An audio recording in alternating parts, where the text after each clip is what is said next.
सहना भवतु सहनौ भुनक्तु सह वीर्यं करवावहै तेजस्विनावधीतमस्तु मा विद्विषावहै।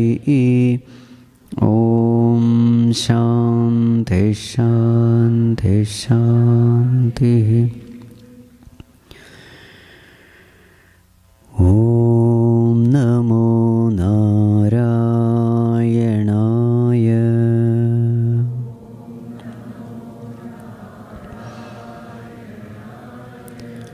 ॐ नमो नारायणाय।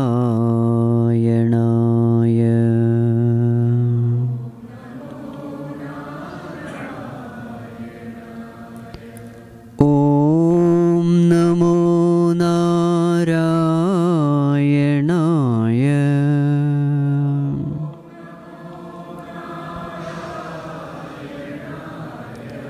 ॐ नमो नारायणाय।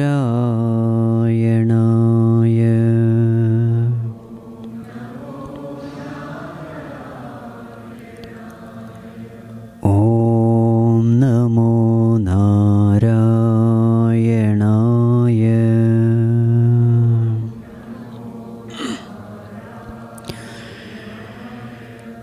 ॐ नमो नारायणाय।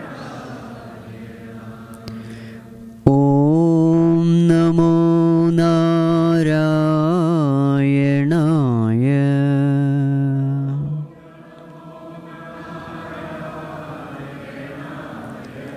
ॐ नमो नारायणाय।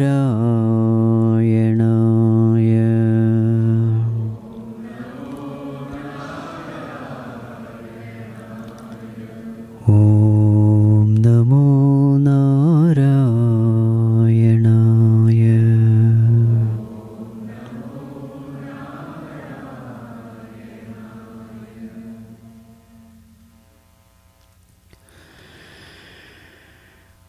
ॐ यं ब्रह्मा वरुणेन्द्ररुद्रमरुतः स्तुन्वन्ति दिव्यैस्तवैः वेदैः साङ्गपदक्रमोपनिषदैः गायन्ति यं सामगाः ध्यानावस्थिततद्गतेन मनसा पश्यन्ति यं योगिनः यस्यान्तं न विदुःसुरासुरगणाः देवाय तस्मै नमः देवाय तस्मै नमः।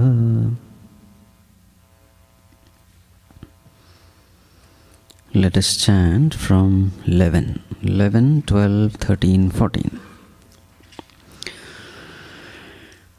अवजानन्ति मां मूढाः मानुषीं तनुमाश्रितं परं भावमजानन्तः मम भूतमहेश्वरं मोघाशामोघकर्माणः मोघज्ञानाविचेतसः राक्षसीमासुरीं चैव प्रकृतिं मोहिनीं श्रिताः महात्मानस्तु मां पार्थ दैवीं प्रकृतिमाश्रिताः भजन्त्यनन्यमनसः ज्ञात्वा भूतादिमव्ययं सततं कीर्तयन्तो माम्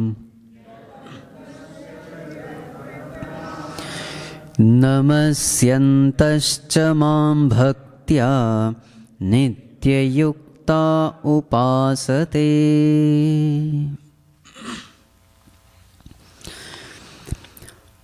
After having given the highest knowledge, the knowledge which is termed as Rajavidya, Rajaguhyam. And what is that knowledge?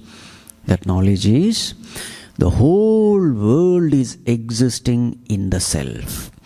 And Bhagavan says, I am the self in all beings. That I, in each and every one of us, Bhagavan says that I, in its purest form, it is me.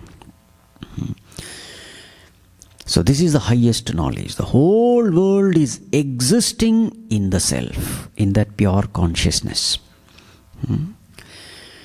So Bhagavan says the whole world comes from me, exists in me, I maintain it, I sustain it, and then finally the whole world dissolves in me. Therefore, I am everything of this world. I am the only reality because of which the world appears real. So this is the highest knowledge. And based on the attitude towards different people towards this knowledge, we have two categories. What are the two categories? The intelligent, wise people and the unintelligent, ignorant people. Two categories. What is their attitude about their life? How do they live? So this is what is discussed in 11, 12, 13, 14. So what about the unintelligent people? Avajananti mam.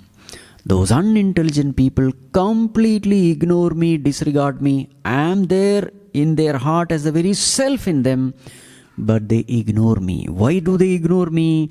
Param bhavam ajanantah. Because they don't know such a great truth, they are not even aware. Param bhavam ajanantah mama bhuta maheshwaram. I am the Lord of the universe. Right there in their heart it is there. They don't know, so therefore they don't pay any attention to it.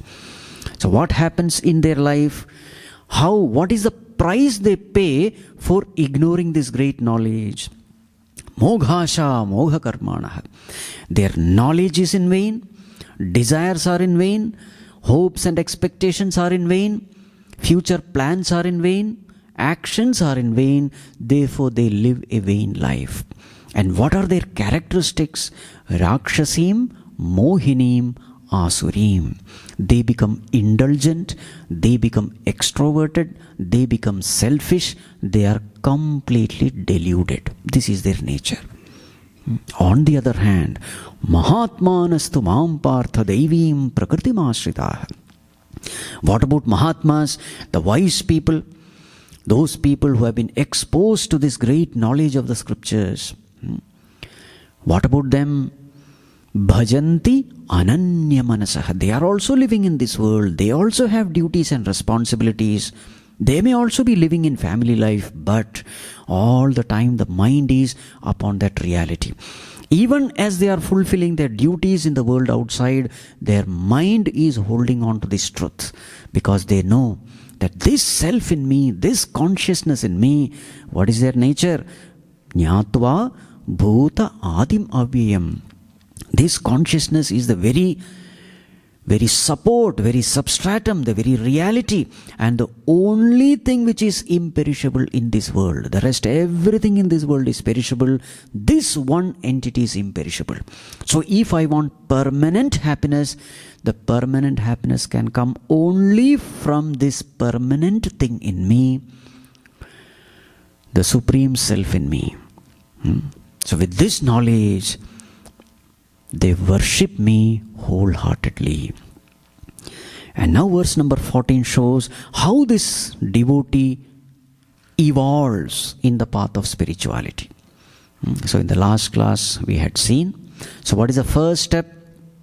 Though it is here written Satatam Kirtayantaha, first step is not Kirtanam. What is the first step? First step is Shravanam. You listen to the scriptures. You come to know that there is such a great truth. Without Shravanam, nobody can logically conclude that there is a God in me and all that. No way.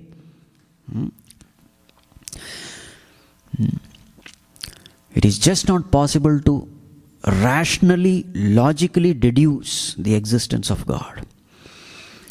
We have to get exposed to the knowledge of the scripture. So the first step is Shravanam, listening to the scriptures, coming to know of this great truth through some guru, some scripture, some tradition. So first step is Shravanam. What is the second step? Mananam. Then you reflect upon it. You yourself, with your own experience, you reflect. As you reflect, those whatever you have heard, slowly it becomes doubt-free conviction in you. You are convinced that yes, whatever the scriptures are saying, it must be right. And what is the result of this reflection? The result of this reflection is Kirtanam, Satata Kirtanam. What is Kirtanam? So as we have seen in the last class, Kirtanam is not some singing, bhajan and all that. This is the thing which people misunderstand. What is Kirtanam? Glorification. What is true glorification? That is true glorification where you truly desire that state to attain. That is called glorification. Something is glorious, but I don't want it. That is not glorification. That means it is not truly glorious. If it is truly glorious, everyone will desire it. That is called as glory. Satata Kirtana means intense longing comes in our heart that this state must be attained by me. It is truly worth attaining. So when this desire comes, then that Kirtanam starts happening in us. So for that Kirtanam to happen, what should happen before? Proper reflection should happen. If reflection has not happened properly, Kirtanam will not happen. You will never desire this state at all. Now, as a result of desiring this state, what should happen naturally as the next step? Yatantaha, yatnam must happen. Yatnam means striving. Whatever you intensely desire in your life, you will be striving hard for it. If you are not striving hard, it simply means you don't have desire for it. Yatnam must happen. And what is that process in spirituality where you are putting forth effort? What is that process? So the next term, Dridhavrataha. Your vratam, your vows must become dridham, firm. So as you are walking this path of spirituality, you know there are certain things which will elevate you, uplift you, help you progress in the path of spirituality, and there are certain things which will just pull you down. So automatically two categories come, the do's and the don'ts. If I do this, I will progress in this path. If I don't do this, I will fall. So then what happens? The more and more intensely you desire this state, the more and more clarity is there, your voice becomes firm, dridham. I must do this, I must not do this. It becomes very clear and you firmly do it. You are ready to pay the price for it because you know that the goal which you have aimed is really high. And for a high goal, you have to pay a high price and you are ready to pay the price. That is called as Dridhavratam.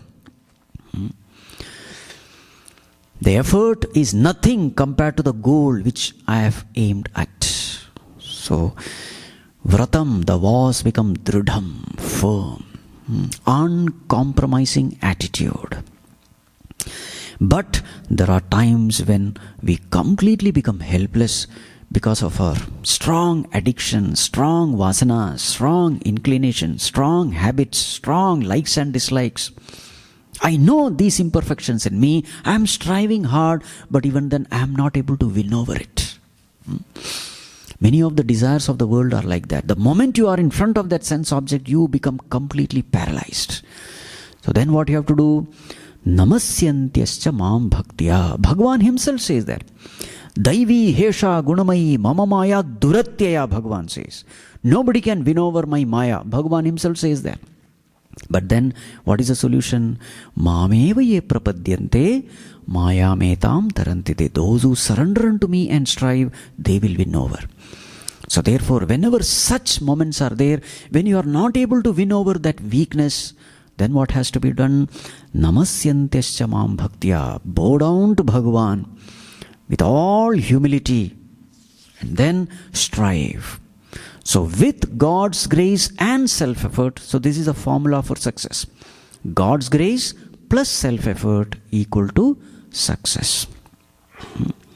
Namasyantescha mam bhaktya nityayukta upasate. So in this way you must strive. The mind becomes purer and purer. As the mind becomes purer and purer, you are able to experience that divine entity in your own heart. You experience the presence of the Lord. Then what is the next state? Nitya Yukta. Yukta means united, integrated. You are ever united with the divine. You don't miss His presence. Once the mind is pure, that connectivity remains all the time. There is no disconnect. So how does it express that total connectivity with the divine? In our personality, how does it express? How it expresses, the lower in me readily comes under the control of the higher. This is how it is expressed. So what is the sequence? Indriyani paranyahu indriyebhya parammanah manasastu para buddhi yo buddhi paratastu saha. This is the order. Sense objects are the lowest. Higher than the sense object is sense organs. Higher than the sense organ is the mind. Higher than the mind is the intellect. And higher than intellect is that Supreme Lord, the Supreme Self. So what happens in our personality? The lower in me readily comes under the control of the higher. So that is called as integrated personality. Sense organs are under the control of the mind. Mind is under the control of the intellect. Intellect is ever in tune with the Lord.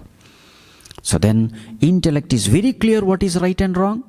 Accordingly it instructs the mind. Mind does what the intellect says, and mind accordingly guides the sense organs in the right path. If this is happening in your life, then such a personality is called integrated personality. This is what happens as you walk the path of spirituality. More and more discipline in your life. It effortlessly happens. This is very interesting. If you become a slave of the Lord, the world will become your slave. But if you ignore the Lord, you will become a slave of the world. This is the law. Bow down to Bhagavan and the world will bow down to you. Ignore Bhagavan, then you will have to bow down in front of your instruments and in front of the world. You become a slave.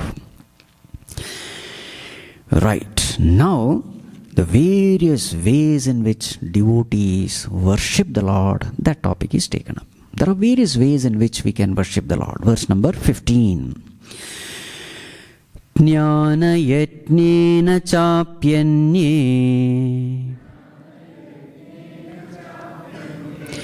yajanto mamupasate ekatvena prathaktvena bahudha vishvato mukham jnana yatnena chapyanye yajanto mamupasate ekatvena prathaktvena bahudha vishvato mukham. So varieties of devotees worshipping the Lord in various ways. Anye, some devotees, mam jnana yatnena ekatvena upasate. Some devotees worship me ekatvena. Ekatvena means what? Considering me not different from them. So this is called Soham meditation. That Supreme Lord is the very essence in me, the self in me. It is called as Advaita meditation. Bhagavan is the very self. He is not different from me. Aham Brahma Asmi meditation. This is called as Ekatvena. What about others? Pruthakttvena. No, Bhagavan is not me. I am a servant of the Lord. Bhagavan is different, I am different. This is called as Dvaita Bhavana. All these are accepted in Hinduism. I am not God, I am a servant of God. So this is called as Dvaita meditation or Dasoham meditation. Pruthakttvena, considering God as different from me. So in Hinduism, Dvaita, Vishishtadvaita and Advaita. There are three levels. They are not fighting against each other. They are not different from each other. They are all different levels. In the beginning, always say, Bhagavan, I am different, you are different. Dvaita Bhavana is the best in the beginning. But finally, it culminates in Advaita. The final experience is, you are not there, only God is there. That is called a Samadhi. That is Advaita. Then what is left is only God. The ego is completely dissolved in the light of knowledge. All these stages, they are all different stages. They are not against each other. They are only supporting each other. So therefore there is a beautiful verse by Hanumanji. When Bhagavan Sri Ramchandraji asked Hanuman, what do you think of me? So what is the answer of Hanuman? Deha buddhya tu dasoham, jiva buddhya twadam shakah, atma buddhya tvamevaham, iti me nischala matihi. Bhagavan, at the body level, I am your dasa, I am your servant. I am different, you are different. But as a jiva, I am a part of you. Now that becomes Vishishta Advaita. But as the self, Tvamevaham, I am you, you are me, we are one. Iti me nischala matihi. This is my firm conviction. You see? So different levels, we can have different relationship with God. All these are accepted in Hinduism. Ekatvena prithatvena bahudha vishwato mukham. So some people like Soham meditation, some others would like Dasoham meditation, some others bahudha vishwato mukham. They would like to serve the Lord by serving the world. Bahudha vishwato mukham means what? Bhagavan himself is residing in the hearts of everyone. All these beings that I see in this world is Bhagavan himself. This is the manifest form of God. So let me worship him in this form. Jagata Ishadhi Yukta Sevanam Ashtamurti Bhrit Deva Pujanam. Jagata Sevanam as Deva Pujanam. Worshipping the world or serving the world itself, somebody takes as serving the Lord, worshipping the Lord. They are all acceptable. In Hinduism, all freedom is given to you. What kind of relationship you want to have with Bhagavan, freedom is given. You can consider Bhagavan as father or mother or beloved or friend, whatever, or your child also. All varieties, all freedom is given. Many times this is a complaint against Hinduism. Why there are so many gods in Hinduism? There are so many gods because there are so many minds. There are so many minds means what? So many likes and dislikes. So choose whichever support, alambanam you choose, it is up to you. Finally you reach the same place. Whichever path you want to choose. Just like climbing a mountain. From different angles you can climb the same mountain. But finally you reach the same point, isn't it? So therefore in Hinduism that freedom is given. That is why we have so many scriptures in Hinduism. If you ask what is that one scripture in Hinduism, actually speaking there is no answer. We can't say this is the Quran or the Bible, no. Like other religion, there is no one book. We have a library of books. The super mall is there.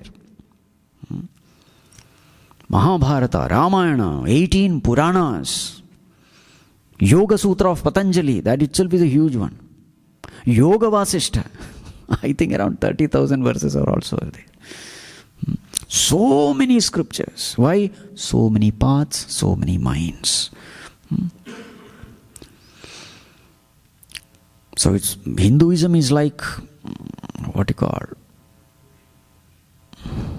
not ocean, multi-lane super highway. Multi-lane super highway. Because see, there is a bullock cart also. There is a cycle also. There is an auto rickshaw also. There is a car also. There is a racing car also. You can't have one path for everybody. That's not right. Bullock cart, that also should go in its own speed. But then others need not follow the same track. Another track. So in the same way, varieties of devotees are there. Some are emotional, some are intellectual.